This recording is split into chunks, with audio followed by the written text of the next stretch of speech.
बिस्मिल्लाहिर्रहमानिर्रहीम।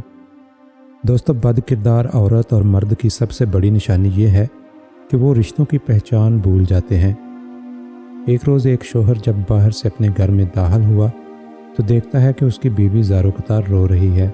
उसने रोने का जब सबब दरियाफ्त किया तो बीवी कहने लगी, हमारे घर के पेड़ पर बैठने वाले परिंदे बाज़ औक़ात मुझे बिला शरई हिजाब और बग़ैर पर्दे के देखते हैं, तो मुझे डर लगता है कि कहीं उसमें अल्लाह ताला की मसीयत और गुनाह का इर्तिकाब ना होता हो, जिसका अगर मुझे एक दिन अल्लाह के सामने हिसाब देना पड़ गया तो मैं क्या जवाब दूंगी। बस यही सोचकर और इसी खौफ से मैं रो रही हूँ। बज़ाहिर इंतहाई नेक और दीनी जज्बात से लबरेज़ बीवी का ये जवाब सुनकर शोहर बहुत खुश हुआ और उसकी इस दर्जा पाक दामनी, पकीज़गी और जज्बा खुदा तरसी को देखते हुए आलम बेखुदी में फ़ौरन उसका माथा चूमा और उसी वक़्त कुल्हाड़ी लेकर घर के पेड़ को काट कर बाहर फेंक दिया। इस वाक़या के एक ही हफ्ता बाद एक रोज़ वो शोहर अपने काम से जल्दी फारग होकर अपने नॉर्मल वक्त से कुछ पहले ही घर आ गया। घर आया तो क्या देखता है कि उसकी वही पारसा बीवी अपने आशिक की बाहों में लिपटी हुई सो रही है। ये नाकाबिले यकीन दिलहराश मंजर देखकर उसने मज़ीद कुछ नहीं किया, बस घर से अपनी बाज़ ज़रूरियात का सामान लिया और अपना घर और बस्ती छोड़कर निकल पड़ा। चलते चलते एक दूसरे शहर पहुंच गया। वो शहर बादशाह वक्त का शहर था। उसने वहां देखा कि अमीर शहर के महल के इर्द गिर्द काफ़ी लोग जमा हैं। ये मंजर देखकर जब उसने भीड़ का सबब पूछा तो लोगों ने बताया कि बादशाह सलामत की तिजोरी चोरी हो गई है।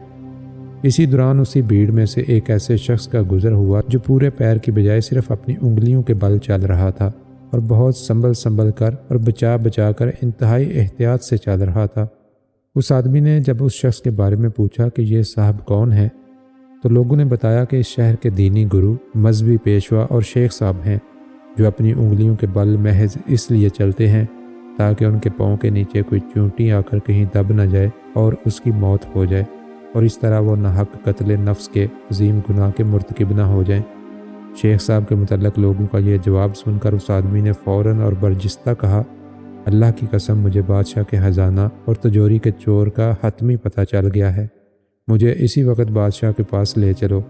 बादशाह के पास पहुंचकर इब्तदाई हाल चाल के बाद उस आदमी ने अर्ज़ किया, बादशाह सलामत, आपकी तिजोरी का चोर कोई और नहीं बल्कि आपके शहर का दीनी गुरु, मजहबी पेशवा और शेख साहब ही हैं। यह सुनकर बादशाह को सख्त हैरत और तअज्जुब हुआ, जिस पर वो आदमी मज़ीद यकीन दहानी कराते हुए कहने लगा, अगर मुझे इस इल्ज़ाम में झूठा पाया जाए तो मेरा खून आपको माफ़ है। इस इल्ज़ाम के बदले मेरी गर्दन भी उड़ा दी जाए तो भी मैं इसके लिए मुकम्मल तौर पर तैयार हूँ। आखिरकार बादशाह ने उसका इतना पुख्ता जवाब सुनकर शेख साहब को फ़ौरन दरबार में हाज़िर होने का हुक्म दे दिया। उन्हें दरबार में लाया गया। पूछताछ और तहकीक के बाद आखिरकार शेख साहब ने अपना जुर्म कबूल कर लिया और तिजोरी चोरी का इतराफ़ कर ही लिया।